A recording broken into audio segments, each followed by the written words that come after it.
ओम शांति। ओम शांति। आज हम जिस बारे में चर्चा करने वाले हैं वह है गुलजार दादी जी के अनमोल वचन।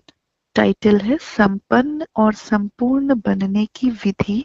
हर संकल्प, बोल, कर्म को ब्रह्मा बाप से मिलाओ। तो इसमें शुरुआत इस बात से होती है कि जो बाबा चाहता है कि मेरे बच्चे सब नंबर 1 बने।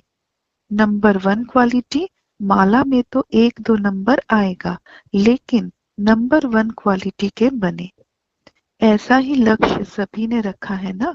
तो यहाँ जितनी कमाई करना चाहे उतनी कर सकते हैं, क्योंकि एक तो वायुमंडल का भी प्रभाव पड़ता है, दूसरा संगठन का भी प्रभाव पड़ता है, तीसरा लक्ष्य का भी प्रभाव पड़ता है। हम सभी का लक्ष्य ही है, हमको बाप समान बनना ही है। सभी को यही लक्ष्य होना चाहिए। हम नहीं बनेंगे तो कौन बनेगा? तो इस पैराग्राफ को थोड़ा एक्सप्लेन करेंगे दीदी। हाँ दीदी, आज दादी समझाने दे रहे हैं कि सबको नंबर 1 बनने का ही एम रखना है। लक्ष्य उनका नंबर 1 ही होना चाहिए।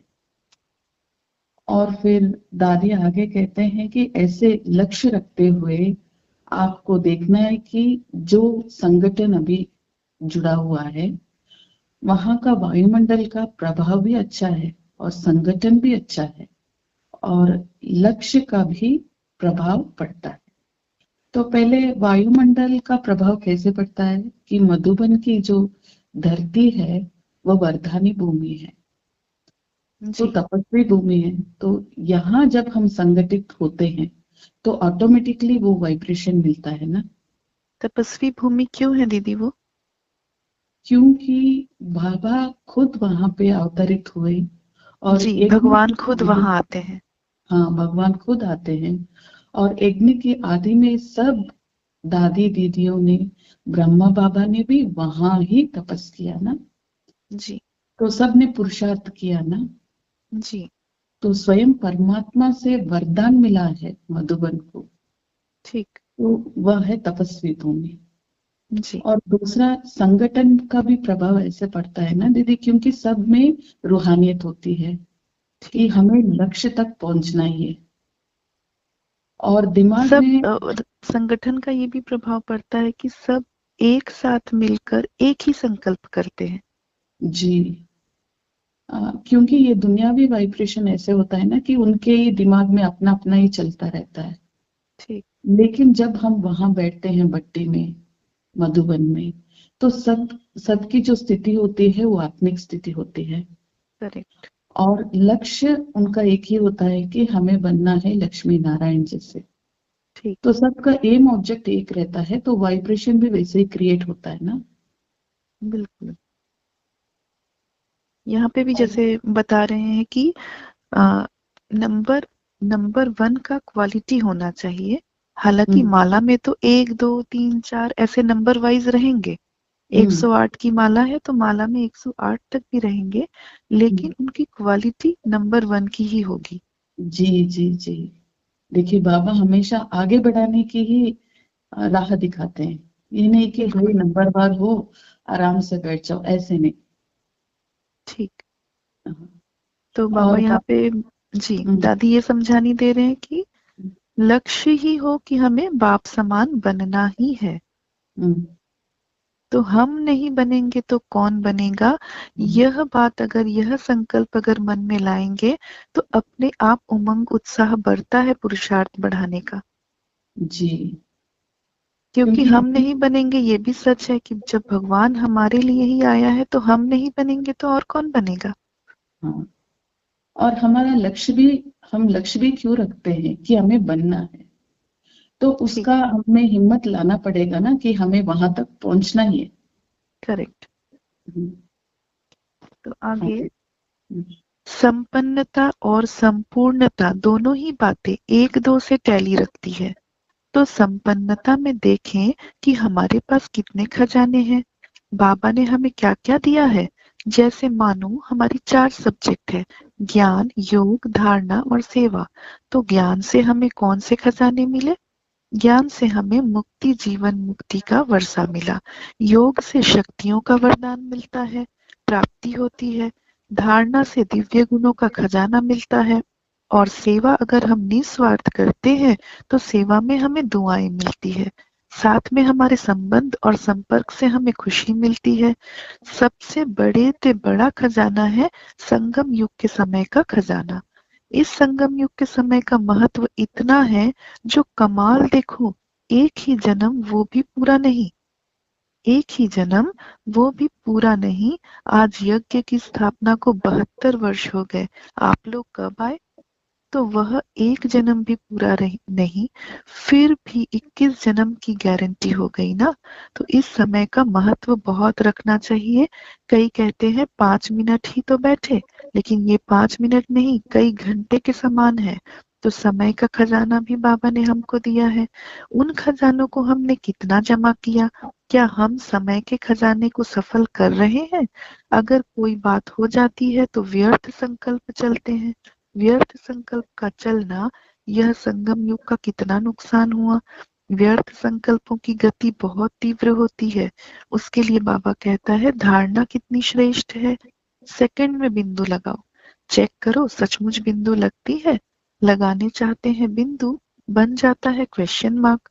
अगर समय के खजाने का महत्व है तो और खजाने हमारे साथ आ ही जाते हैं।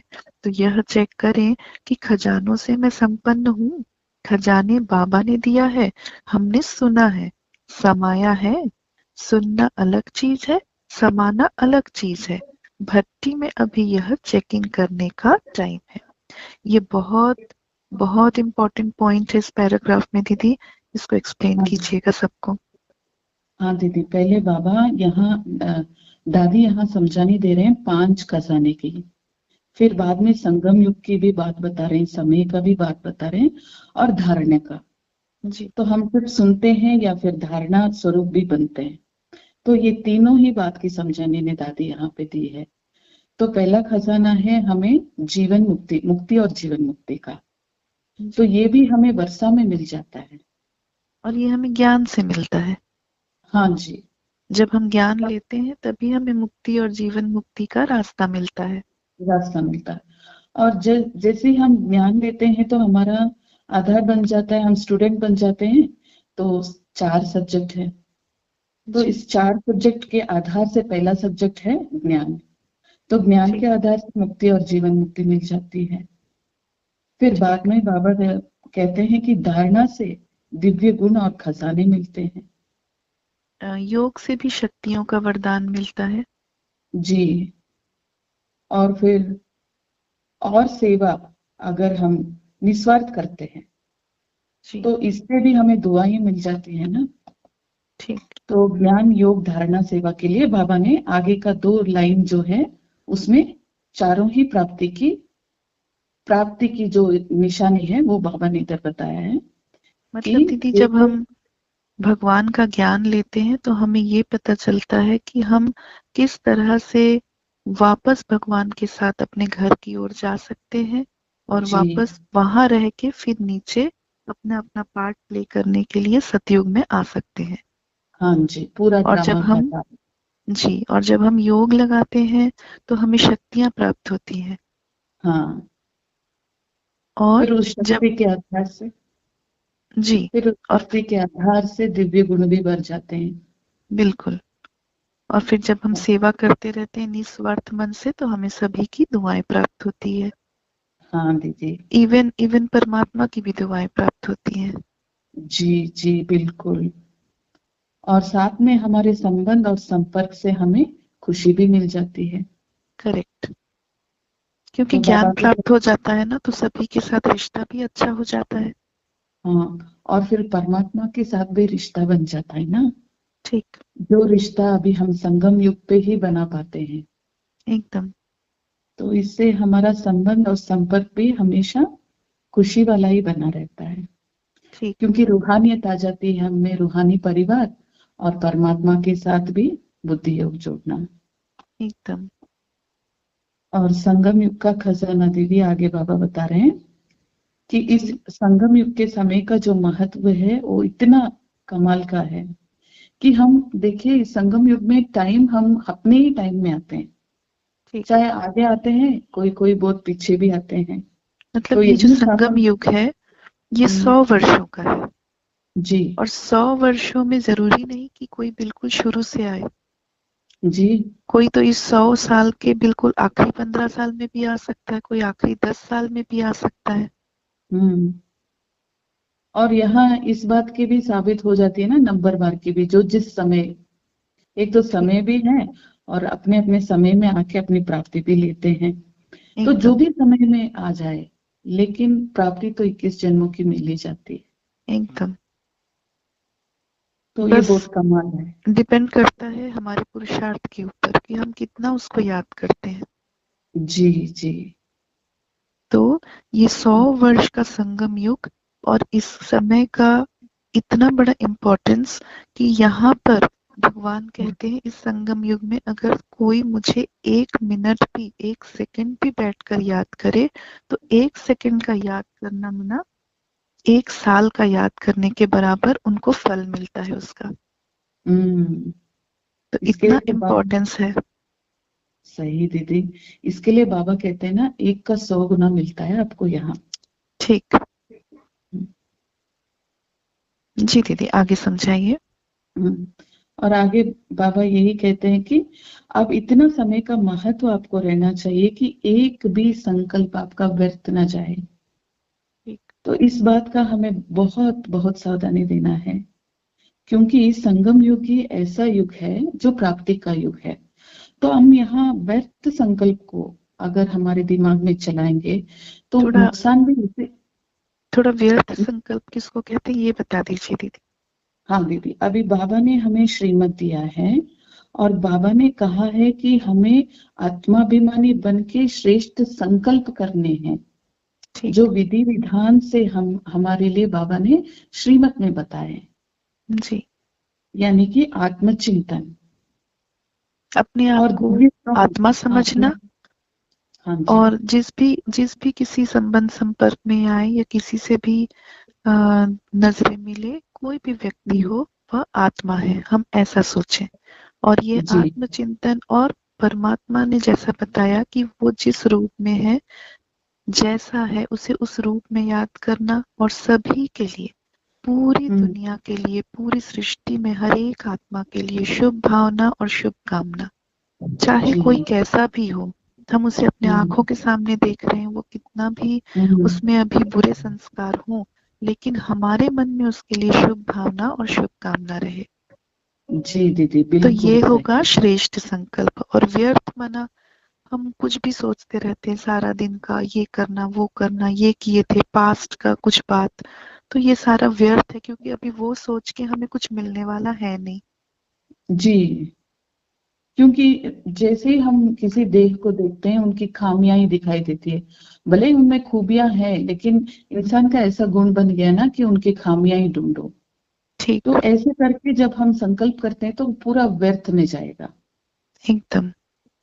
हाँ दीदी, जैसे आपने समझाया कि जो हम आत्माभिमानी होकर हर इंसान को देखते हैं तो हमारे संकल्प श्रेष्ठ बन जाते हैं और सिर्फ ठीक। हमें उनकी खूबियां ही दिखाई देगी बस। ठीक। और मतलब भगवान ने ये भी समझाया कि जब हम व्यर्थ संकल्प करते हैं तो उसकी गति बड़ी तीव्र होती है, बहुत स्पीड होता है, मतलब एक के पीछे 1000 व्यर्थ संकल्प आ जाते हैं। जी जी। एक व्यर्थ संकल्प हुआ तो 1000 व्यर्थ संकल्प उसके पीछे पीछे लाइन लग जाती है, उसकी स्पीड हाँ। बहुत ज्यादा होती है। तो इसीलिए कहते हैं कि ये धारणा, श्रेष्ठ धारणा करो कि सेकंड में बिंदु लगा दो। बिंदु लगाना या ना फुल स्टॉप लगा देना, जब हम कोई भी सेंटेंस को कंप्लीट कर लेते हैं तो फुल स्टॉप लगा लेते हैं, मतलब अब ये जो हम व्यर्थ सोच रहे हैं उस पे फुल स्टॉप लगा दें कि आगे हम नहीं सोचेंगे। जी दीदी, क्योंकि हम ना आधा कल्प से देहाभिमान में आए ना, तो जी। नेगेटिव ज्यादा हो गया, माना द्वापर से हम शुरू हुए नेगेटिव को, नेगेटिव थॉट्स को क्रिएट करना, लेकिन बढ़ते बढ़ते जन्म लेते लेते अब तो पूरा तमो प्रधान बन गए ना। तो ठीक। इसके लिए व्यर्थ का गति भी बहुत इसका तीव्र है, सोच सोच के। ठीक। तो इसके लिए अभी एकदम हमें आत्माभिमानी बन के उसे, जैसे बहुत गाड़ी स्पीड से चलता है तो जब एक्सीडेंट होने वाला है तो एकदम ब्रेक लगाते हैं उसको जोर से। करेक्ट। करेक्ट। तो ऐसे ही अभी हमें उस तीव्र गति की जो संकल्प की जो लहरें हैं वो एकदम तेज चलती है, तो उसे एकदम आत्माभिमानी बन के हमें ब्रेक डालना है कि नहीं, अभी मुझे सोचना नहीं है व्यर्थ। एकदम। और फिर आगे ये भी समझाया कि बाबा ने तो हमें बहुत सुनाया, मतलब बहुत ज्ञान सुनाया, तो लेकिन उस ज्ञान को हमने सिर्फ सुना या अपने अंदर समाया? सुनना अलग चीज है और समाना अलग चीज है। जी दीदी, ये भी एक गहराई की बात अभी दादी बोल रही है। एक है सुनना, सिर्फ कान तक लेंगे, ठीक। उसे हम दिमाग तक नहीं लाएंगे, यानी मन बुद्धि के अंदर लेते हुए उसको अपने संस्कार में मर्ज नहीं करते हम। सिर्फ ठीक। सुना और छोड़ दिया, इस कान से लिया और उसी कान से छोड़ दिया। लेकिन करेक्ट। उसको हम अंदर लेते हुए, उसका मनन चिंतन करते हुए उसको हम धारणा में लाएंगे, तब जाके जी। उसकी प्राप्ति होगी ना, तभी तो ठीक। संस्कार परिवर्तन होते हैं। तो आगे दादी कहती, बाबा कहता है बस ड्रामा को याद करो और ड्रामा पर स्थित हो जाओ, तो कोई भी फिक्र या चिंता जो भी होता है वह नहीं होगा। हम ड्रामा ड्रामा कह रहे हैं मानो अंदर सोचते हैं, लेकिन ड्रामा कहा तो ड्रामा कहने के बाद हमारी बेफिक्र स्थिति चाहिए। अगर वो हमारी स्थिति नहीं है तो वो ड्रामा का ज्ञान हमने समाया तो नहीं ना। सुनने के टाइम अच्छा लगता है, जैसे किसी की लॉटरी निकलती है तो उसका चेहरा चमकता है, तो हमारा चेहरा सदा खजानों से संपन्न लगता है। भरपूर चीज और खाली चीज दोनों में फर्क होता है ना। जैसे हमने बाबा का, दीदी का, दादी का चेहरा देखा तो चेहरे से ही लगता था कि कुछ है, तो ऐसे ही हमारा चेहरा और चलन संपन्न की है, क्योंकि भट्टी में बाबा हमको संपन्न देखना चाहते हैं। देखिए एक्सप्लेन दीदी, कीजिएगा दीदी। तो दादी कहते हैं कि ड्रामा ड्रामा सिर्फ कहते हो या उस स्मृति में भी रहते हो, क्योंकि ठीक। मुंह से कहना एक होता है और मन से शांत होना एक होता है। ठीक। मुंह से तो हम कह देते हैं, कोई भी सिचुएशन आता है तो उसको देखते हुए अरे भाई ये ड्रामा है, इसको छोड़ दो। क्या आपकी मन की तीव्र गति जो संकल्प की चलती है उसमें भी ड्रामा का ब्रेक है कि कल्प ठीक। पहले भी ऐसे ही हुआ था, अभी भी ऐसे ही होगा? बिल्कुल। क्या इस बात की शांति है आपके मन के अंदर, कि सिर्फ मुख से कह रहे हो? ये बात दादी पूछ रहे हैं। ठीक। और क्योंकि ये भी यहाँ तो कि मन। जैसे, हाँ जी बताइए। बोलिए। नहीं, बोलिए दीदी। नहीं, मैं ये बोल रही थी कि ये भी समझाया ना बाबा ने कि अगर चेहरा, अगर आप में सच में ड्रामा का नॉलेज है, ड्रामा का ज्ञान है और आप बेफिक्र हैं, तो फिर चेहरा सदा खजानों से संपन्न लगना चाहिए। बिल्कुल जी। बेफिक्री की निशानी चेहरे में दिखाई देनी चाहिए। हम्म। एकदम खुशनुमा चेहरा।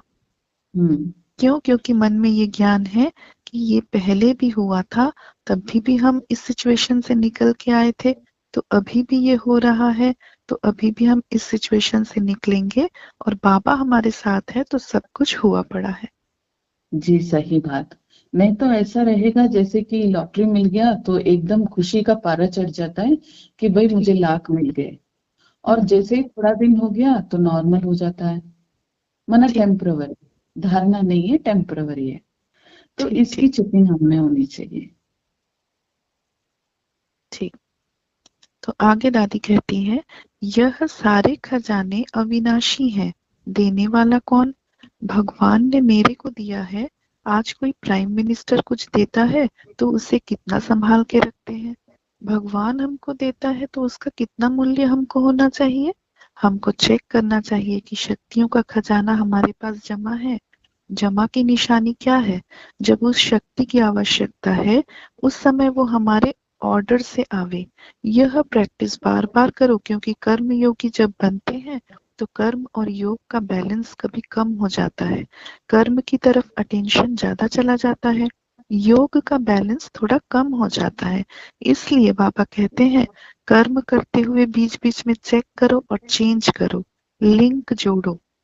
कोई भी चीज का लिंक जोड़ा जाता है तो उसमें ताकत आती है।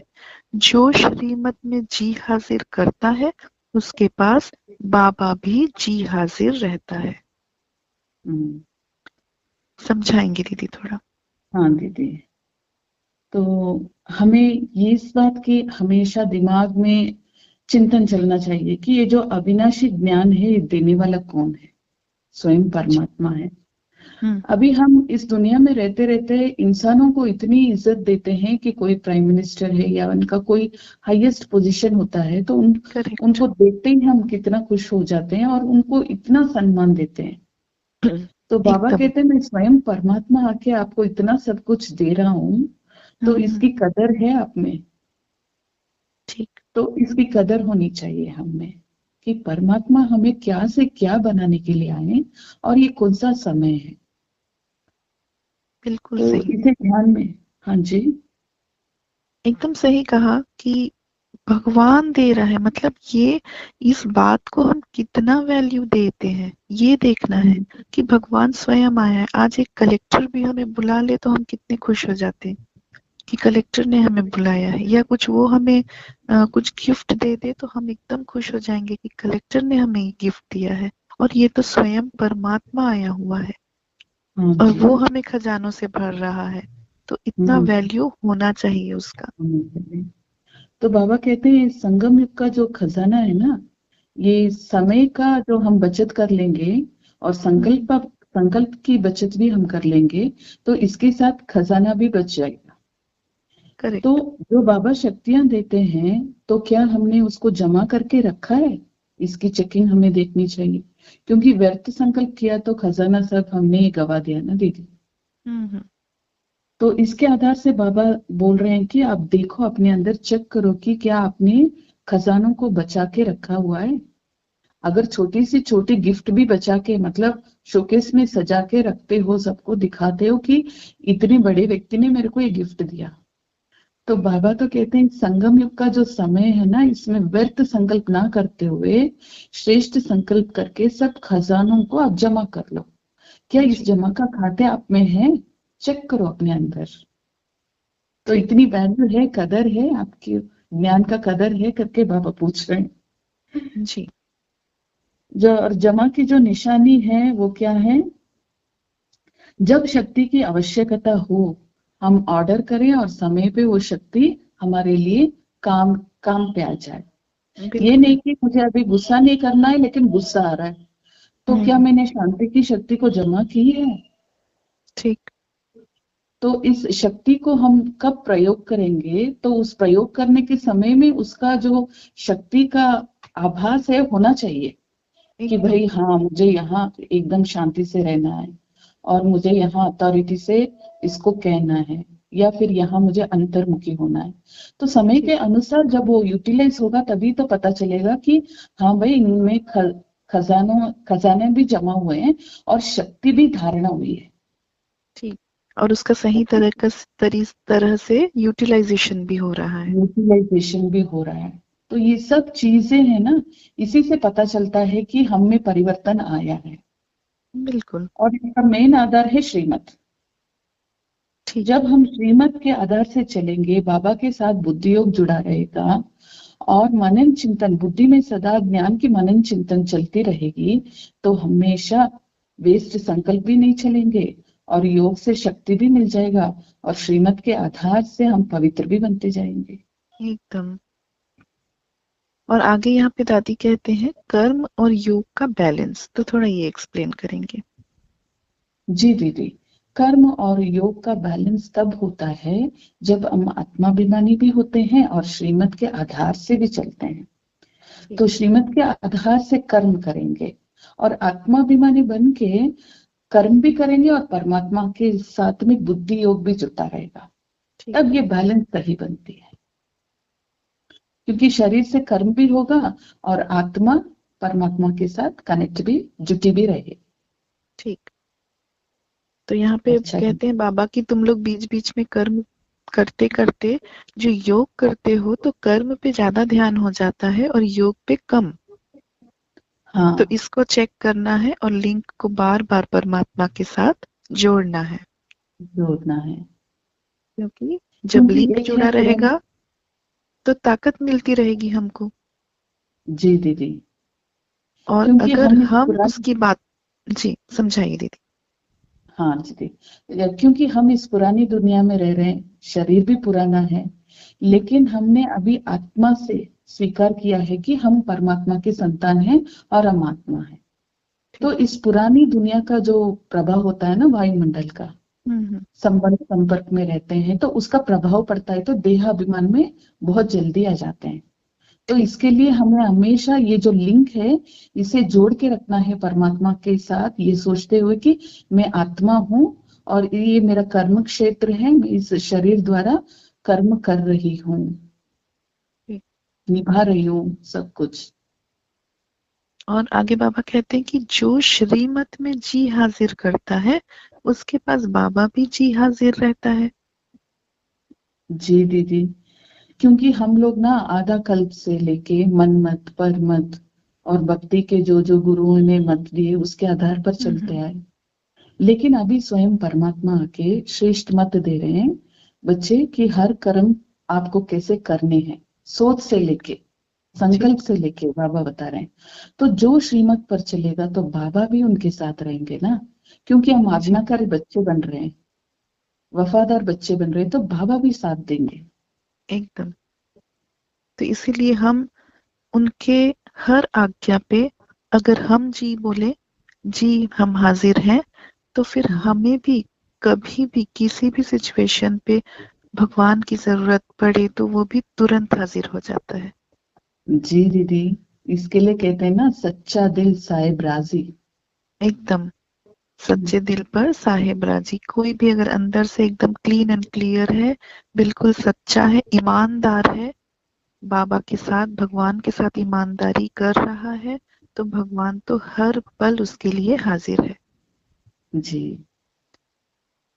तो आज हम, ये है तो बहुत बड़ा एक्सप्लेनेशन, आगे और भी है, लेकिन आज के लिए हम इस वीडियो को यही अंत करते हैं। और आगे नेक्स्ट वीडियो में हम इस पूरे जो एक्सप्लेनेशन है दादी का, इसको कंटिन्यू करेंगे। हाँ। और आप सभी से निवेदन है कि जो कोई भी आप लोग इसे सुन रहे हैं, आप लोग जरूर अपने अपने घर के निकट जो भी ब्रह्मा कुमारी इसका सेंटर होगा वहां जाएं और जाकर भगवान का पूरा ज्ञान लें। ओम शांति। ओम शांति।